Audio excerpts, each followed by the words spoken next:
if you change that belief into money comes to me, abundance is everywhere and opportunity is everywhere, what happens is you actually start seeing opportunities in your life that you didn't see before. You start making connections that were there. They were there before, but you didn't perceive them. And not only that, you stop sabotaging yourself in your day-to-day activities and in how you deal with your own finances. There are opportunities for our work and careers everywhere, if you know where to look. That's easier said than done, especially in our fast-paced and constantly changing world. Ann Faremouth is talking to experts, employers, and job seekers to bring you insight and understanding about what's possible. This is Career Can Do, where we're navigating the new work world. Welcome to the Career Can Do podcast, a top global podcast dedicated to helping you navigate the new work world. My name is Ann Faremouth. I'll be your host for this episode.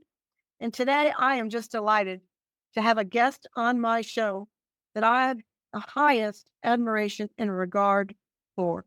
Daniel Hall is a USA Today and Wall Street Journal bestselling author, investor, speaker, publisher, nurse, attorney, and YouTuber.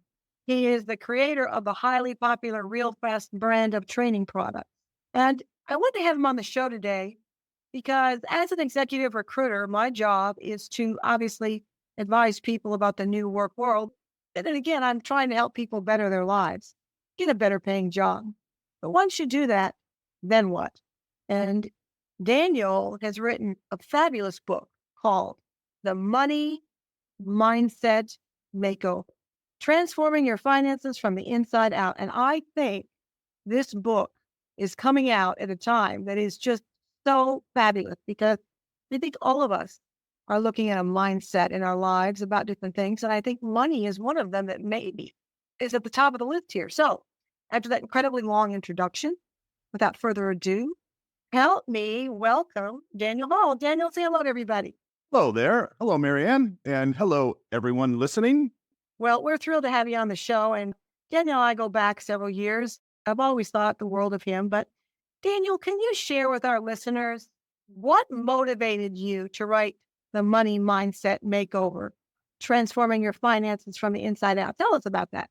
Well, I saw a huge need for it mostly. And when I reflect on my own life and my own progress financially, I really saw that I needed this information that is really presented in the book. And I wished I would have had it years and years ago. That's what brought me to I need to get this information to the market. Well, I think that was a brilliant idea. In the book, I've reviewed the book. It's an amazing book. You talk about changing our relationship with money. Can you elaborate what that means exactly? Absolutely. A lot of people have ingrained learned responses to money, to resources. And many people come from a perspective of scarcity. There's scarce resources, there's not enough. And the fact of the matter is that almost without knowing, we are programmed to think that money is hard to come by, that we don't deserve money. And that is just completely false. That is a belief. My own experience showed me that our own behaviors, our own thoughts and patterns of living are at a foundational level based on our beliefs. Therefore, if we could change our beliefs, we could change the rest of our lives. And the really great thing is that you have the choice to believe something. In other words, you want to adopt beliefs that benefit you rather than those beliefs that don't benefit you. That's the basis of what we go into in the book. That's exactly right on. And one of my favorite famous inventors is Henry Ford. And Henry Ford said, Daniel, if you think you can or you can't, you're right. Yeah, either way. pretty much what you're saying is exactly that. How do you believe that changing our mindset is more effective in creating lasting change compared to other financial strategies? The root, in other words, in my own case, and what I actually see out in the world, people will try to implement strategies in their financial life, basically spin their wheels. They'll really give it a good college try, yet they don't seem to progress. They don't seem to have any progress. And a big part of that is they don't believe that they deserve to have success or to attain financial freedom. That's one of the reasons why I decided start at the very, very foundational level. Start at the belief. Start at what you believe this world can provide for you. That's one of the reasons why I think that if you start from the foundation, start from your belief structure, you can really go much further, much faster with a belief or a series of beliefs that actually serve you instead of the opposite of that. I agree with you. I think it all has to start with our mindset. I've been a recruiter for a long time, over 35 years. And I think even post COVID, we're even looking more at mindset. I think COVID made us stop in our tracks in a lot of ways and reevaluate our lives. Without giving the farm away here, give us some tips about how transforming a person's mindset can attract wealth into a person's life. How do they do that? This is a great question. And one of the interesting things that starts to happen when you do change your beliefs, and when I say change your beliefs, I'm talking about if you ever said to yourself, oh, money doesn't grow on trees. How many of us have thought that or even have said that? Well, that's a belief. Okay. That's a belief that's rooted in scarcity. The really interesting thing is that if you change that belief into money comes to me, abundance is everywhere and opportunity is everywhere, what happens is you actually start seeing opportunities in your life that you didn't see before. You start making connections that weren't there. They were there before, but you didn't perceive them.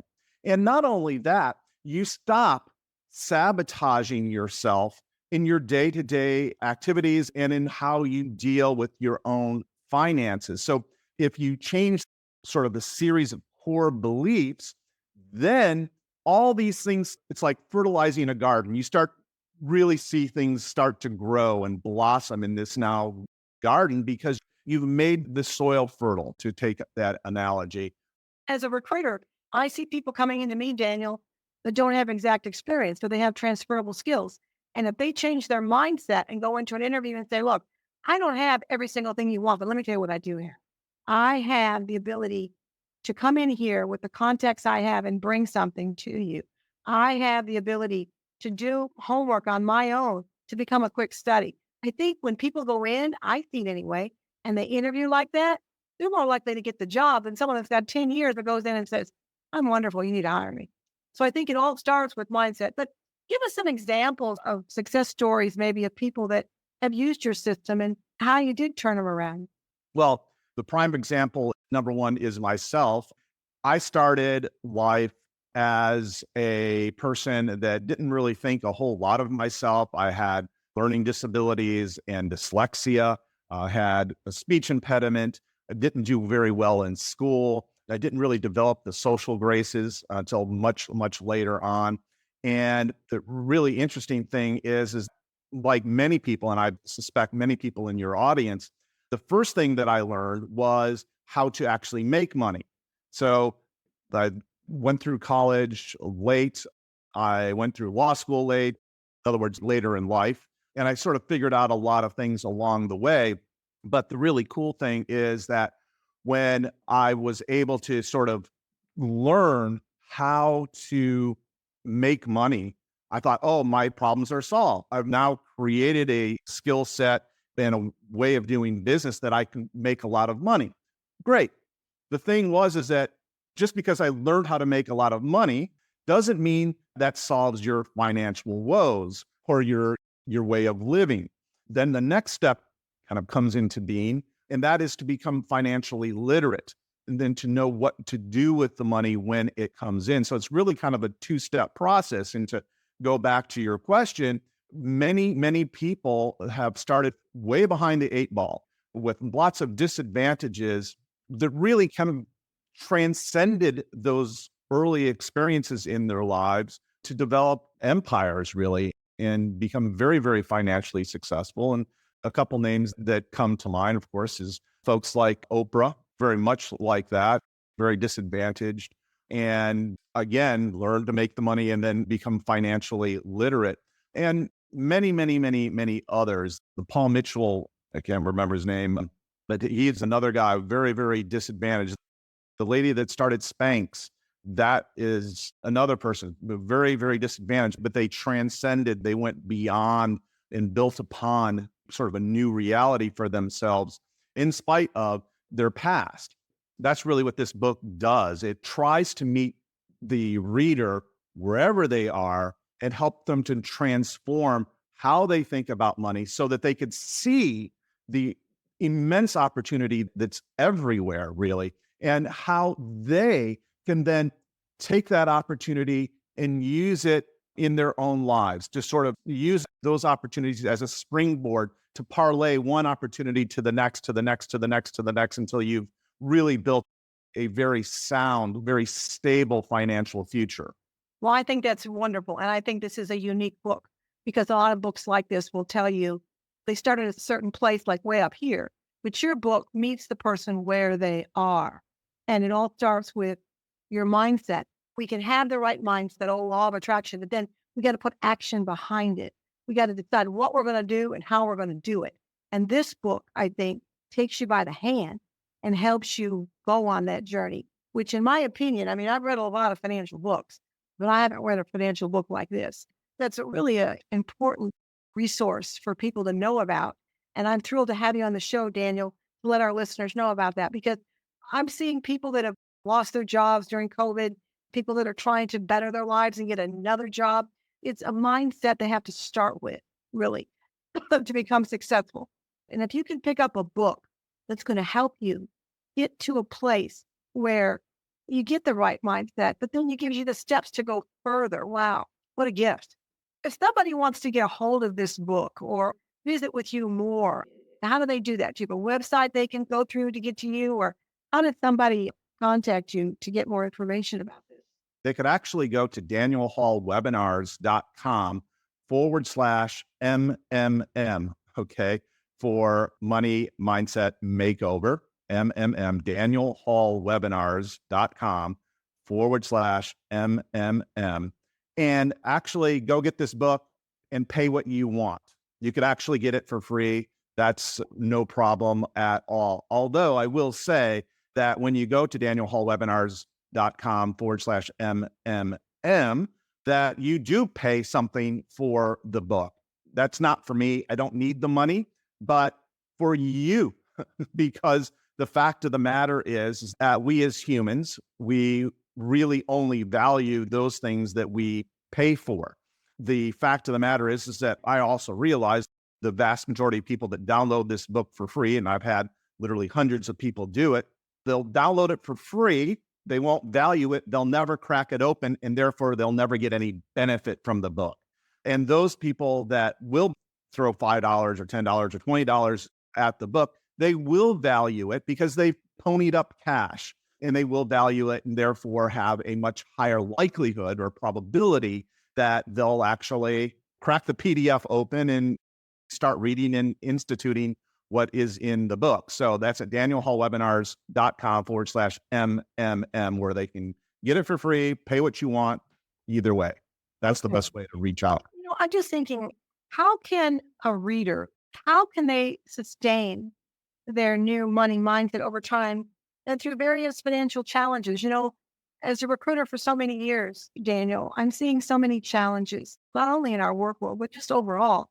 So somebody reads this book, how do you suggest they sustain this new mindset? How do they keep it positive, even through all the trials and tribulations they might be going through? Yeah, there's no doubt. It is definitely a challenge to maintain a positive money mindset, especially in challenging economic times that we seem to be in right now. But again, that's also a belief.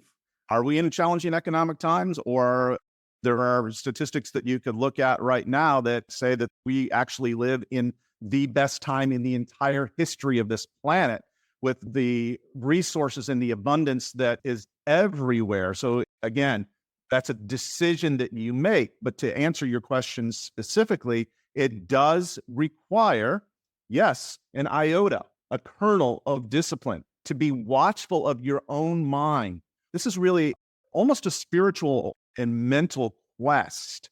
And this is one of the things that we work on within the book, because your mind will wander. You will go back to old patterns. But again, this is a journey. It's one of the things you're always sort of working on. And if you come at it from that perspective, that I'm always going to be working on this, slowly over time, even though you will backslide sometimes, you will get better and better and better and better. That's really the great thing about this.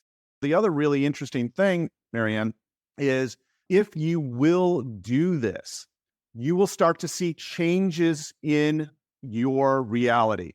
You'll recognize them and realize, oh, wow, this is new. Maybe I should continue to do what I have been doing. And that helps you to build momentum and keep going. And when you do hit a rough patch, now you've had past successes that you could rely on. And you think, let me just push on through this. Let me just go on through it and continue, even though I am faced with this challenge. That's really the thing. It's consistency. It's being present and mindful of your thoughts right now, the ones you're having right this second, not in the past, not in the future, but right now. And those will sustain you forward. If, again, you're mindful. I think that's great. My sweet father, God bless him, he only had an 8th grade education, but he was one of the smartest men I knew. And he always would say, when I'd come up against a challenge, I said, oh my goodness, Dad, this is so tough. He'd say, congratulations. You know what? He said, you're going to grow. You're going to learn from it. You're going to grow. And the only one that's going to hold you back from this is you. You got to change the way you think about it, and you're going to move forward. That's pretty much what you're saying. It's so much on mindset, anything in life. And I think this book had multi-dimensional, good information in here, because you change your mindset in one area and you see a ripple effect. Okay. Exactly. It just comes kind of like that water that flows, Daniel, I think you've given our listeners so much great information, but I always like to leave them with 2 salient points that they can take with them and help them become their best self. What would those 2 points be? The very first one, this is a really super important one that applies to every part of your life, including your financial life. And that is, as a human, we have the power to decide how we are going to perceive things that are appearing in our life. Okay. So if you have that power to decide, is this a good thing for me? Like you've just framed, is this a challenge that I could learn from? It is much better to see the challenge as something that could help you to grow, to help you to get to the next step. That's the first thing, that you have that power. The power is yours, your own power to decide how you perceive things. The second thing that I want folks to understand is that there is so much opportunity out there everywhere. It is everywhere. It's like putting on a pair of contact lenses. We both wear glasses. So if we put on contact lenses or we put on our new glasses, and now we can see things that we weren't able to see before. Those things are opportunities that really fit within our lives, fit within our skill sets, and then taking those and actually exercising out, implementing those, and then parlaying those good experiences to the next success, et cetera, et cetera, et cetera. You've heard a vicious cycle. I call this a delicious cycle, because when you take that approach, really good things start to happen. They get bigger and bigger and bigger and bigger, and it's a beautiful thing. I've just been thrilled to have Daniel Hall on Career Can Do. I think he's given our listeners invaluable information. If you want to pick up this fabulous book, Money Mindset Makeover, It'll be on my website, all the information. And then Daniel's already filled one more time where this can go. DanielHallWebinars.com/MMM. All right. This is Career Can Do. I'm Mary Ann Faremouth. We're thrilled to have you with us today, Daniel. We'll see you all next time. Thank you. Bye-bye. Thank you, Mary Ann. Thank you. We thank you for tuning in to our Career Can Do podcast. We make no guarantees on results for your particular quest, but we hope you enjoy the information presented. The views and opinions expressed in this program are solely that of the guest or speaker and do not necessarily reflect the views or positions of Mary Ann Faremouth and Faremouth and Company. Thank you.